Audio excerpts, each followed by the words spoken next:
Unang pagkakamali, ako ang pinauna. Datu, bakit yung pangalan mo ay Sinauna? Hindi na po panahon ni Sikatuna. Ako'y parang bangus, matinik, ikaw ay tuna.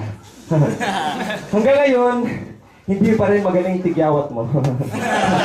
Siguro, hanggang ngayon, hindi pa rin magaling yung banat mo.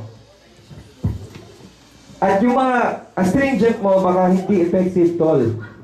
Kung ako sa'yo, i-demanda mo yung factory ng Eskinol. You can't beat me. Pacquiao tried twice. Yung texture ng face mo parang Yang Chow fried rice.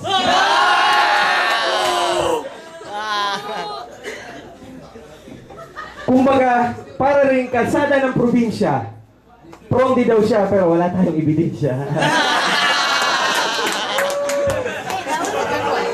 In short, to sum it up, ang gusto ko